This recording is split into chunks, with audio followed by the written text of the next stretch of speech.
하고 평가 문제집 부분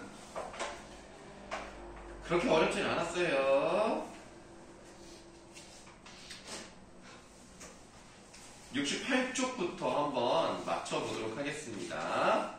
68쪽 1번의 답은 4번, 2번에 5번, 3번에 훈민정음, 69쪽으로 가셔서 4번에 3번, 5번에 2번, 6번에 3번. 자, 7번 같은 경우는 예전에 중세국어에는 명사 범위가 두 가지밖에 없었어요. 기는 중세국어에는 일단은 나타나지 않습니다. 뒷부분으로 가면서 나타나긴 하는데요. 교과서 부분에서는 일단 기 부분은 배우지 않았다고 생각하시면 되겠고요. 현대국어에서는 이것이 어떻게 바뀌느냐, 이렇게 음의 형태로 바뀐다고 보시면 되겠죠. 그래서 또는 미음의 형태로 바뀌었습니다. 그래서 먹음, 얼음 뭐 이런 식으로 음이 되었고요. 자, 이제 뒤로 넘어가 볼게요. 4번 문제요. 중세국어의 어휘에 대한 설명으로 적절하지 않은 것을 골라보라고 그랬는데요. 보시면 거기 붓, 얘네들은 여진어에서 온 외래어가 아니라 중국어에서 왔죠. 여기서 말하는 중국어는 한족을 말하는 겁니다. 그래서 여기서는 우리가 한족을 기본으로 하는 나라가 예를 들면 명나라 같은 나라가 있었거든요. 거기서 온 것이 붓과 먹이고요. 여진어에서 온 것은 투만, 요거 하나가 있습니다. 그래서 답이 3번이었어요. 됐습니까? 넘어갈게요. 74쪽 1번의 답은 5번. 자, 적절하지 않은 것을 골라보라고 했습니다. 자, 5번을 보시면 첫 번째 나와 있는 것이 옛니음이에요. 옛니음은 현대 국어의 이음과 모양만 다를 뿐 동일한 기능을 지닌 문자였다라고 되어 있는데요. 일단 옛니음과 현대 국어의 이음은 당연히 모양이 다르다는 걸 확인해 볼 수가 있겠습니다.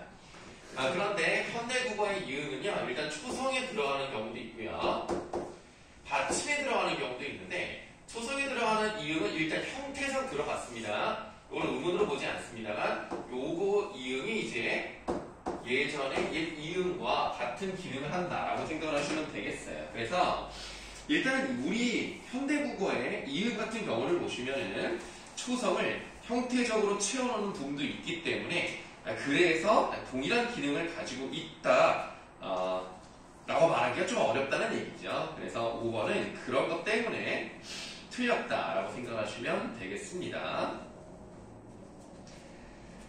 그 다음에 다른 것들을 한번 보시면은 현대국어에는 아래아가 없죠. 그리고 현대국어에도 물론 가가 있습니다만은 이라는 주격조사가 있기 때문에 어쨌든 마찬가지로 주격조사 이가 있었다는 건 맞고요. 여린 히읗이라던가 순경어 비읍은 없었기 때문에 3번도 맞고요. 비읍, 디귿 요거는 우리가 어두정근뿐만 아니라 받침에서도 이걸 쓰지 않습니다. 그러니까 이런 거는 아예 존재하지 않는 글자이기 때문에 4번은 맞다고 보시면 되겠습니다. 1번의 답은 5번이다.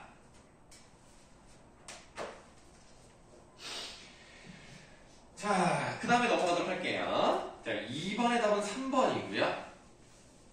3번의 답은 3번. 4번에 왼쪽에 찍힌 점은 일단 방점이라고 할 수 있고요. 그 방점은 음의 높낮이, 다시 말하면 성조를 표시하는 기능을 했다. 물론 그 성조 표시가 여러 가지로 나타날 수 있겠죠. 점이 없으면 평성, 점이 하나면 거성, 점이 두 개면 상성. 그래서 성조가 달랐다라는 것을 볼 수가 있겠습니다. 네, 그렇게 해서 이제 이 부분은 숙제는 간단하게 끝이 났는데, 이제 여러분들이 이제 뭘 하실 거냐면, 배운 부분은 다 배웠기 때문에 148쪽으로 가시면 되겠어요. 다시요. 146쪽으로 가도록 하겠습니다. 잘못 얘기를 자꾸 144쪽으로 가셔야 되겠죠?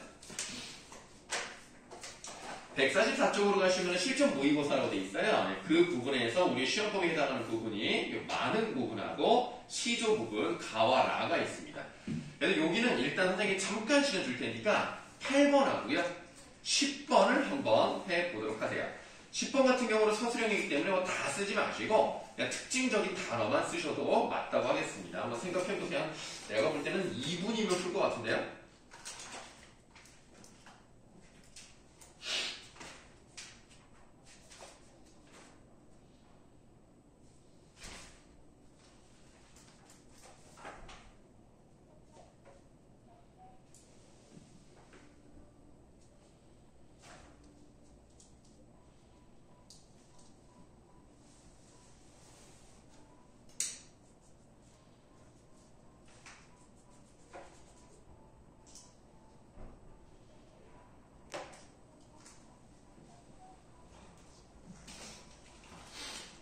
괜히 안 나와?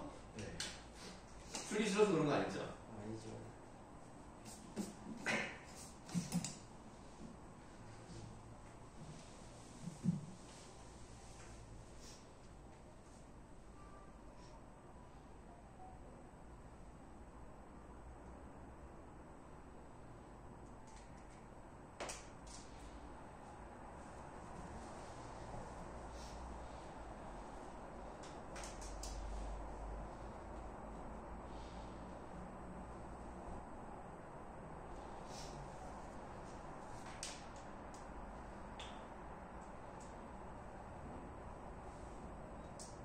승리가 한 건가? 네. 예, 그럼 간단하니까 얼른 맞춰보도록 하겠습니다. 자, 8번 같은 경우는 이제 가를 감싸는 건데요. 윤손드 만응에 6개 수가 있는데 그 중에 4번째에 해당이 됩니다. 자, 누군가가 30보다 낫다 하더니, 뭐를요? 자연을 즐기는 것이 낫다 하더니, 만승이 이만하랴 라고 돼 있으니까, 천자의 자리, 다시 말하면 황제의 자리보다 자연을 즐기는 것이 더 좋다라고 얘기하고 있습니다. 그러니까 이 사람은 자연을 즐기는 것이죠. 상공이나 만승의 자리를 탐하지 않습니다. 그렇기 때문에 8번에 답은 5번.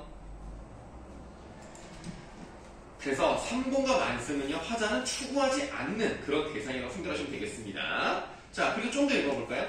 이제 헤어든, 자, 이제 헤아려 보니까 소부와 허유가, 여기 지금 주격조사 이가 이렇게 사용됐죠. 왜냐면 앞에가 몸으로 끝났기 때문에 뒤에 이만 붙이는 형식으로 주격조사가 붙어 있습니다. 근데 그 다음에 해석이 뭐예요? 약떴더라가 뭐야? 야같더라. 1차적인 해석은 그렇게 하는 거예요. 야같다는 거예요. 야같다는 것은 우리가 조금 더 의역을 한다면 영리했다. 머리가 좋았다고 해석할 수가 있는데 왜 그러냐면 자연 속에서 살아가는 것 자체가 너무나 좋았다는 것을 알고 있었던 거예요. 그러니까 여러 가지 핑계를 대고 정치를 하라는 말을 들어서 귀가 썩었으니까 이 귀를 닦으면서 자연 속으로 들어가야지라고 하는 것은 정치를 핑계를 대고 들어갔다. 야, 아주 영리한데? 야같네? 라고 하는 것이기 때문에 8번의 보기 3번은 맞는 거예요. 원칙적으로 야같다고 해석하는 게 맞기 때문에 3번 맞고요. 자, 그리고 아마도 임천 한응을 임천이니까 자연이죠. 숲을 임자에 심천자니까 자연을 대표하는 거고요. 한가로운 흥취. 이 자연 속에서 한가롭게 즐기는 이 마음을 비교할 곳이 없다. 그러니까 지금 이 사람은 님천 한응을 느끼고 있는 감정이라고 볼 수가 있는 것이고 일반적인 사람들의 생각과 다르다. 일반적인 사람들의 생각은 어때요? 아무래도 돈 많이 벌고 높은 자리에 올라가고 내가 떵떵거리고 사는 걸 좋아하지 않습니까? 그런 보편적인 생각을 거부하고 있다. 이것도 맞다고 보시면 되겠죠. 하여간의 답은 5번이고요. 10번에 정철의 시조가 나왔는데요. 이것도 볼만해요. 일단은 여러분들 이 정도 외부지문은 나올 수 있기 때문에 한번 좀 해석을 해드리도록 하겠습니다. 일단은 가는 만응이었고요. 이 만응은 연시조였는데 이 보기에 나와 있는 정철의 시조는 그냥 단시조, 연시조가 아니라 딱 한 수만 있는 초장, 중장, 중전으로 끝나는 그 짧은 단시조라고 생각하시면 되겠습니다. 그런데 여기서 보시면은 내 마음 베어내야, 내 마음을 베어낸다? 그렇다면 일단은 라문단과 유사한 게 있죠. 라문단도 어떻습니까? 추상적인 대상을 구체화한 부분이 있죠. 그거랑 유사하기 때문에 이것도 일단 외부주문으로서 머릿속에 넣어주시면 좋아요. 내 마음을 잘라내요. 어떻게 마음을 자릅니까? 자를 수가 없죠. 그러나 그렇게 표현했기 때문에 추상적 대상이 구체화하고요. 저 달을 만들고 싶다. 맹글거자라고 되어 있는데 이게 훈민정음에 나오는 내 일할 위하여 어여삐 여겨 28자를 맹가노니 할 때 그 맹글다가 만들다는 뜻이에요. 내 마음을 짜가내어 저 달을 만들고 싶다. 왜일까요? 구만리 장천에 아주 긴 하늘을 말하는 거예요. 번듯하게 걸려있어. 고운님 계신 곳에 가 비추어나 보리라. 물론 여기서는 겉으로 볼 때는 고운님이라고 했기 때문에 어떤 뭐 사랑하는 남자일 수도 있고 여자일 수도 있겠습니다만 사랑하는 사람을 의미할 수도 있고요. 정철이라고 하면 이 고운님을 누구로 보는 게 더 좋다? 임금으로 보는 게 더 좋다. 왜냐면 약간 정철은요 시를 여성 화자인 것처럼 써요. 그 한 남자만 사랑한다. 그게 누구다? 임금에 대한 충성을 다하는 것이다. 그래서 라문단 같은 경우는 그냥 말 그대로 진솔하게 사랑하는 사람에 대한 이야기로 보시면 되는 건데요. 정철은 그런 표면적 의미 말고도 이면적으로 임금에 대한 충성에 대한 얘기를 하고 있는 것이구나 라고 생각하시면 되겠습니다. 그래서 이 정철이 유배를 가 있을 때 임금님 보고 싶어요. 이 얘기를 하고 있는 거라고 생각하시면 되겠어요. 자, 어쨌든 문제는 그런 건 아니었는데요. 라문단에는 서리서리 구비구비와 같은 음성 상징과 상당히 많이 들어있습니다. 그래서 이게 이제 굳이 말하면 의태어죠. 모양을 흉내내는 말인데요. 이런 의태어가 사용되었을 때 또는 음성 상징가 사용되었을 때 좋은 점 첫 번째는요. 어떤 그 행동을 생동감 있게 표현할 수 있다는 거. 이 특징이 하나가 있고요. 두 번째는 아름다운 우리말의 묘미를 한층 더 높여줄 수 있다는 얘기입니다. 근데 우리가 1번은 뭐 확실히 맞다고 생각하시면 되겠는데요. 2번 같은 경우는 조금 오해하시면 안 되는 것이 동짓달 기나긴 밤만 이런 우리말의 묘미를 잘 살리고 있다. 이렇게 생각하시면 안 돼요. 사실은 이 가문단에 요게 한자가 있습니다만 이 만음도 전체적으로 보시면 한자 없이 그대로 우리말로만 쓰는 부분이 있어요. 특히 이수가 그렇습니다. 지금 여기는 안 나왔습니다만 이수가 상당히 아름답고요. 그리고 이 10번 문제에 나와 있는 것도요. 물론 한자가 없진 않지만 전반적으로 다 우리말이 사용됐기 때문에 이것도 우리말의 아름다움이 나타나긴 해요. 그러나 서리서리 구비가 들어갔기 때문에 한층 더 아름다움을 나타낼 수 있다. 이 정도로 생각하시면 되겠습니다. 혹시 뭐 질문 있을까요? 알았어요. 아주 그냥 오늘 조용하네요. 자, 그럼 넘어갈게요. 자, 어디로 넘어가시냐면 148쪽으로 가시면 되겠습니다. 자, 여기는 좀 그래도 몇 문제 풀 게 있습니다. 148쪽과 149쪽, 이 두 쪽을 한번 풀어보도록 하겠습니다.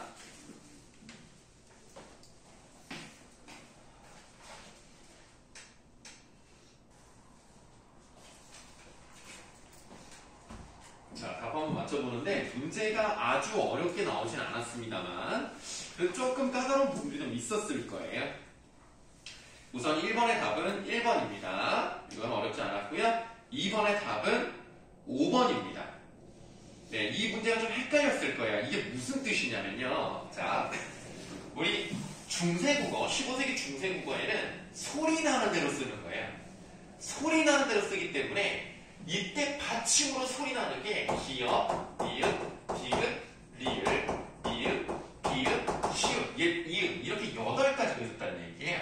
그래서 이거를 우리가 일반적으로 팔종성법 또는 팔종성 가조경이라고 말을 씁니다. 그래서 이 8가지만 있으면 발음 나는데 전혀 문제가 없기 때문에 8개를 썼어요. 8개 썼다는 얘기는 뭐예요? 디귿도 음절 끝에다 발음이 났다는 거고 시옷도 음절 끝에다 발음이 났다는 얘기입니다.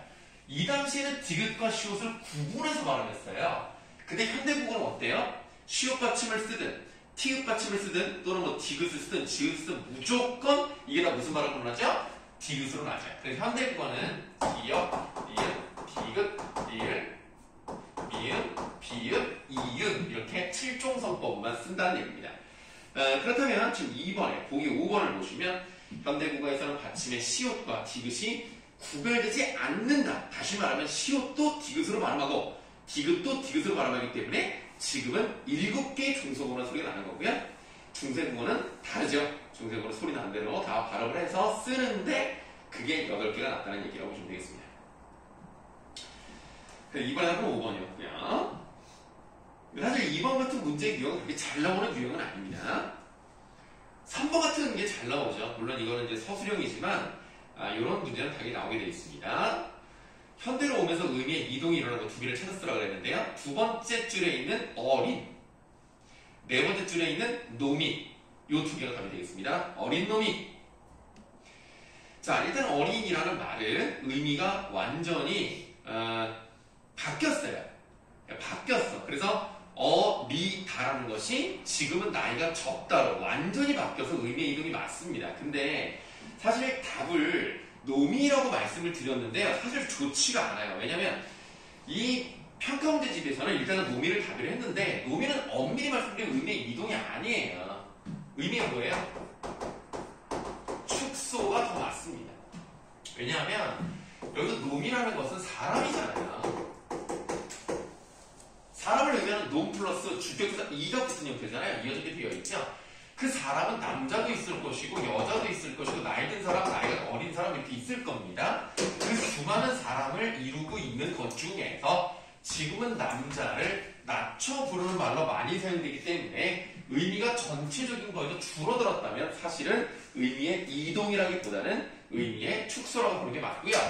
의미의 이동, 의미의 축소, 의미의 확대, 어쨌든 의미의 변동이라고 하면 맞아요. 그래서 문제는 의미의 이동이 일어났다기보다는 의미의 변동이 일어나는 것, 이렇게 하는 게 더 맞는 거라고 볼 수가 있겠습니다.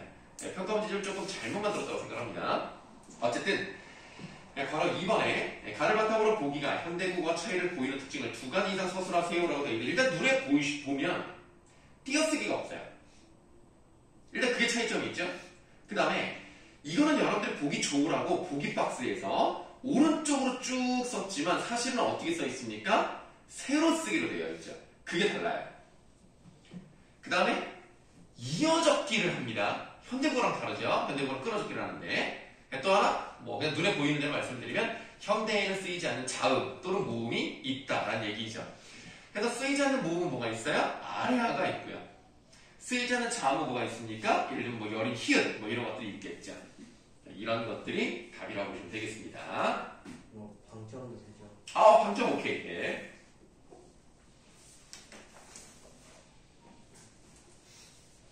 자, 4번으로 가시겠습니다.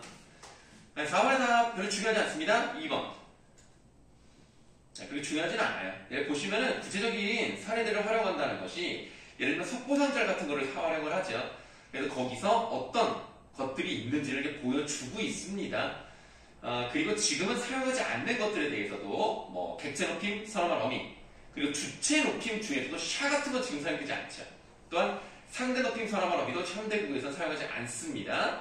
그런 것들이 지금과 어떻게 다르다는 것을 보여주고 있기 때문에 답은 2번이라고 되어 있는데요. 좀 좋지는 않은 것 같아요.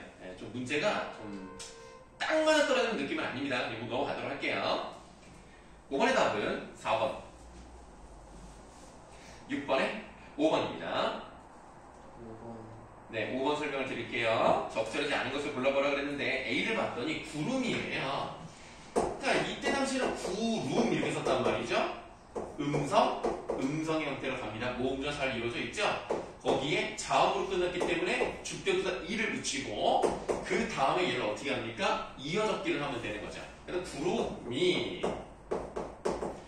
그럼 일단은 얘는 자음이 왔기 때문에 이를 쓴 거지 높이고 낮추고 이거랑 관련이 없어요. 그 다음에 부태 같은 경우는 이렇게 쓰여 있고요. 얘는 자음으로 끝나지 않았습니다. 그러면 얘는 어떻게 해요? 이것만 붙여서 이렇게 되는 거죠. 그렇기 때문에 높임과 낮춤이랑 전혀 관련은 없고요. 자음으로 끝나냐 모음으로 끝나냐 이것 때문에 주격투사 형태가 달라진 것이라고 보시면 되겠죠. 하나를 더 설명을 드리면 불휘라는 것은 이모음으로 끝났단 말이에요. 그러니까 붙일 수 있는 게 없죠. 그래서 안 붙여요. 그러면 불휘라고 쓰고 해석할 때만 뿌리가라고 해석을 하시면 되겠습니다. 높임과 낮춤은 전혀 관련이 없었고요. 이 주격투사는 그런 거랑 관련이 없어요. 그러면 어떤 것이 높임과 관련이 있다고 볼 수 있다? 어떤 조사가? 그렇습니다. 우리 여러분들 공부 좀 하고 있는 거죠? 네. 이제 시험이 그렇게 많이 남지 않았습니다. 여러분들 이제 오늘이 3일인가요? 25일이요. 아, 25일입니까 벌써? 아유, 벌써 시간이 그렇게 되냐? 25일이죠? 그럼 너희들이 6일부터 시험을 보나? 7일. 아, 7일부터 시험을 보나? 그러면 지금 한 열흘 요 정도 남았네. 어이구. 그럼 일단 우리는 다음 주 토요일에 수업을 한번 하는 거고, 그리고 니네가 금요일에 시험을 볼 거야. 국어를 맞을 거야. 그러면 목요일에 한번 와야 돼요. 그때 국어랑 뭘 보죠? 국어만 봐요. 아, 그렇군요. 그럼 뭐 다른 학원을 갈 이유는 없으니까 그날 오시면 되는데, 선생님이 여러분들 가르치는 건 아니기 때문에 시간표는 좀 짜봐야 되겠습니다. 아마 저쪽 학원도 있을 거예요. 지금 내가 시간표를 제대로 못 짰는데 아마도 여러분들을 좀 먼저 하고 가지 않을까라는 조심스러운 추측. 아마 여러분들 2시 정도에 부르고 5시까지 할 것 같은 생각이 좀 듭니다. 확정은 아니에요. 자, 어쨌든 우리가 그 높임을 사용할 수, 그러니까 높임이랑 좀 관련된 조사라고 할 수 있다는 것은 관용격 조사가 좀 여기에 영향을 받죠. 그러니까 관용격 조사는 크게 뭐가 있습니까? 시옷을 쓰는 게 있고, 이거, 다시 할게요. 이거 또는 이거 둘 중에 하나를 쓰는 거죠. 그럼 얘는 언제 쓰는 거예요? 일단은 감정을 느끼지 못하는 무정명사일 때 플러스 감정을 느끼긴 느끼는데 어떨 때? 높일 때. 높임의 유정명사일 때는 시옷을 쓰는 거죠. 그래서 만약에 부처님이었다. 그 부처의라고 하면 어떻게 해야 돼요? 부텨. 요렇게 하는 거죠. 네, 부텨 이렇게 시옷, 사이시옷처럼 시옷을 부텨. 자, 이러면 되는 거예요. 자, 그 다음에 요거 같은 경우는 어떻게 합니까? 얘는 양성일 때, 얘는 음성일 때, 높일 필요가 없는 그냥 평칙 유정 명사일 때 요거를 쓰는 거죠. 그래서 주격 조사는 높이가 전혀 관련 없고요. 관용격 조사에는 관련된 수 있는 것들이 있기는 하죠. 그래서 5번의 답은 4번이 되겠습니다.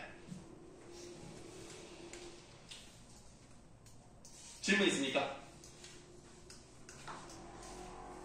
1번 했어요. 네? 1번 했어요. 뭐가요? 아, 5번에 1번 했다고요? 네. A1번이 체연이 자음으로 끝나는 경우. 자, 이거 아까 설명을 드렸죠? 구름 이 자음으로 끝났죠? 이렇게 자음으로 끝나는 경우는 이를 붙이고 이어졌게 하면 되기 때문에 1번은 너무나 적절하죠. 혹시 정빈이 귤 좋아하니? 그럼 이따가 먹을래? 네, 알겠어요. 많이 좋아해요? 그냥 조금 좋아해요? 좋아요. 일단 3개 갖다 줄게요. 네. 자, 이러면 일단 여러분들 이게 시험 범위가 아직 중세국어까지만 여러분들이 들어가는 거라서 그 뒷부분은 지금 모르겠거든요. 지금 학교에서 시험 범위라고 할 수 있는 부분까지 끝나긴 했습니까? 아니요. 상충곡 안 끝났어요, 혹시? 끝났어. 상충곡 끝났고, 그 다음에 만행은? 끝났어. 오, 그럼 중세국어도 끝났어? 네, 이제 시작. 중세국 이제 시작해? 와, 그러면은 내가 볼 땐 시험 범위 더는 안 되겠다. 지금 시간이 남은 시간이 별로 없고 일주일에 매일 드는 것도 아니잖아. 4일 들었을걸요. 그러니까 지금 4번 남았고, 그리고 앞에 뭐 월, 화까지 하더라도 많이 있어요. 6번인데 6번에서 중생고를 넘어가는 시험범위 나오진 않겠지. 그럼 시험범위는 거의 대충 나왔다고 보면 되겠다. 혹시 그 시험범위라고 할 수 있는 뭐 그런 표 같은 거 나온 거 없죠? 네. 그렇죠? 그런 건 내가 볼 때는 근데 우리 학원에서 배운 게 시험법이라고 생각을 합니다. 그래서 미완성의 걸작이랑 많은 상충곡, 서경별곡, 중세국어 하나도 있을 것 같은데. 그거 시험범위 보내주셨어요. 아, 그랬어요? 아, 잠깐 좀 볼까요?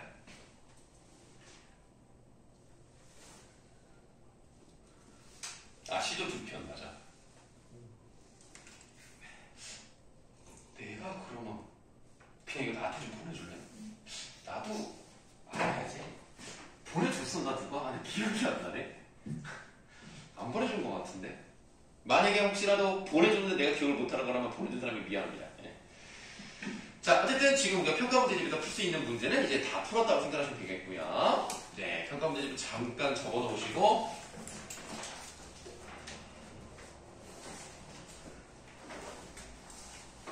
네, 선생님이 이제 가져온 문제를 한번 풀어볼 건데요.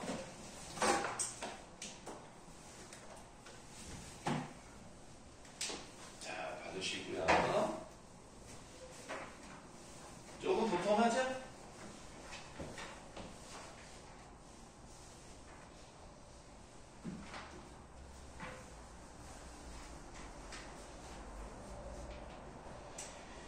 자, 그러면 여러분들 이제 맨 앞에를 한번 펼쳐보시면 미완성의 걸작과 관련된 부분이 나와 있는데요.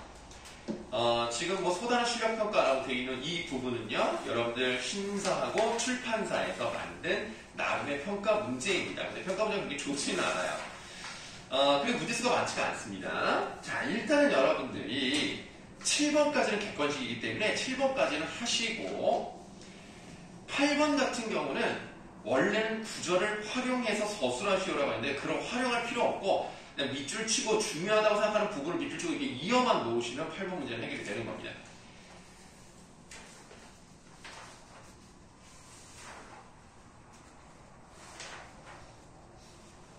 일단 그렇게 8번까지만 해보겠습니다.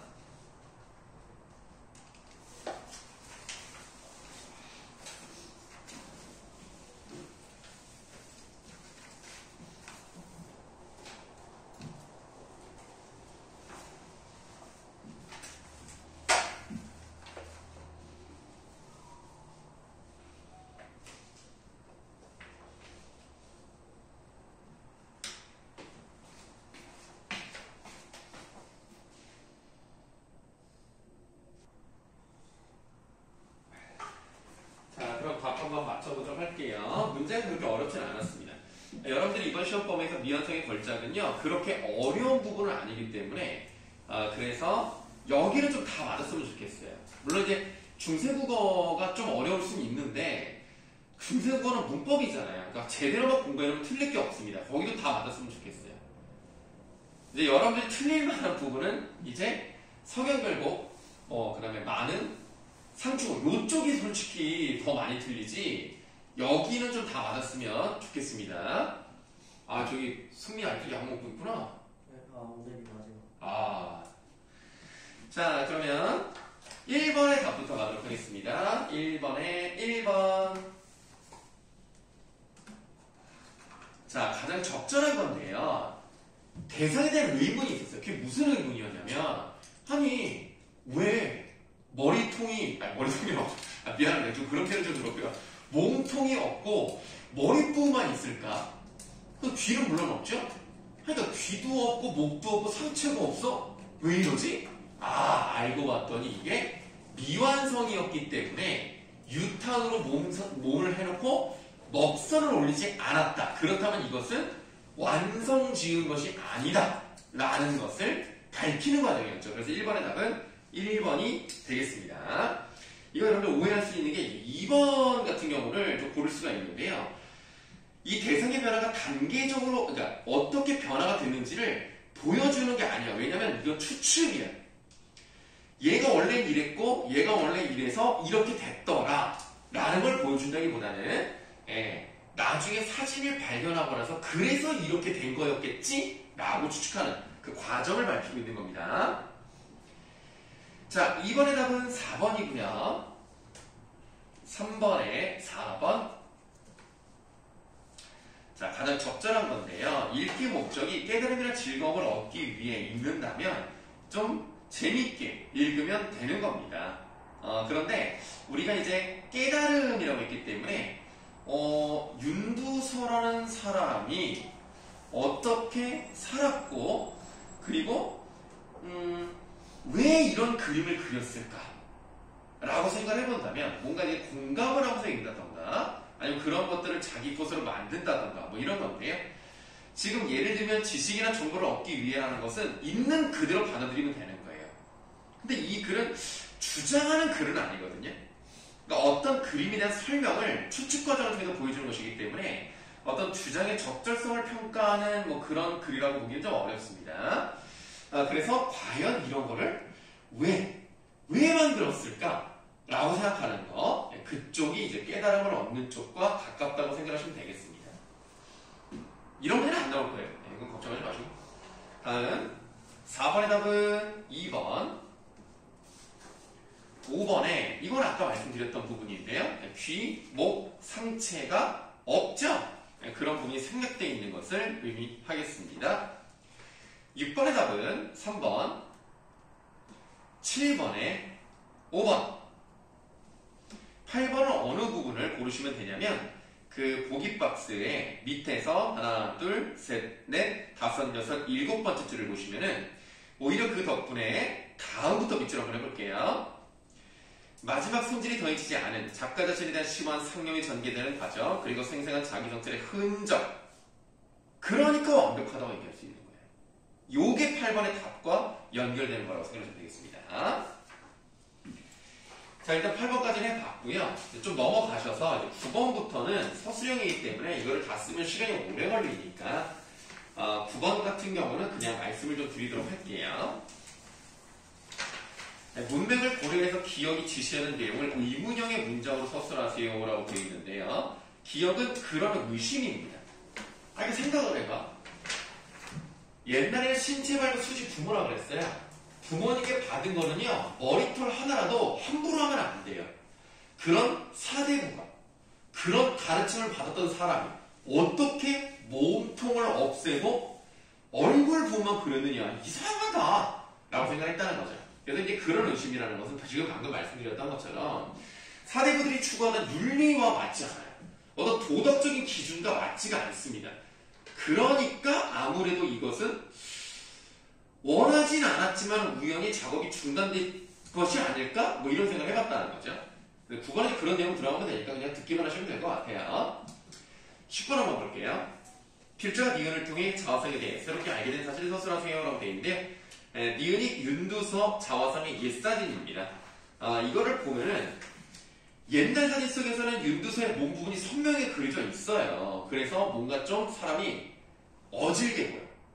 좀 어질게 보이고 좀 침착하고 단아한 분위기, 이런 것들을 알게 되었다. 그런 느낌을 받게 되었다. 그런 내용이 들어가면 되겠습니다. 그 다음에 11번 같은 경우는 디귿 부분에 지나치게 강하고 날카롭기만 한 자화상 속 윤두의 생김새라고 되어 있는데요. 이 디귿에 해당하는 생김새는 현재 몸통이 지워진 얼굴만 남은 그림 속의 생김새는 상당히 상경하고요. 날카로운 느낌을 줬다는 거예요. 그래서 이 디귿의 이유를 서술하세요라고 하는 것은 일단 아까 말씀드렸듯이 몸통을 유탄으로 그립니다. 먹선을 올리지 않았어요. 그리고 그 유탄으로 그렸던 부분이 전부 다 지워지는 과정. 물론 어떻게 지워졌는지 정확히 알 수는 없습니다. 아마 뭐 표구상이 때를 좀 벗겨내다가 다 지우지 않았을까라고 추측을 해보는 부분인데요. 뭐 어쨌든 그렇게 원작품이 가졌던 풍부한 질감이 사라지는 과정에서 선적인 요소만 남았기 때문에 아무래도 좀 날카롭게 느껴졌을 것이다. 이런 내용이 들어가면 되겠습니다. 어차피 여러분들 서술형이 없기 때문에 내용만 잘 기억해 두시면 되겠습니다. 자, 시간이 좀 됐기 때문에 1교시는 이렇게 하고요. 지금 문제 푸는 부분이 지금 자화상 부분이 좀 많이 나와요. 그래서 보기를 뭐 지금 다 풀면 너무 재미가 없고 중세국어도 지금 풀면 아까 한 거랑 연결이 되니까 다음 시간에 좀 뒤로 2교시에는 좀 뒤로 가서 상충곡부터 한번 풀어보는 시간을 갖도록 하겠습니다. 쉬는 시간 갖겠습니다.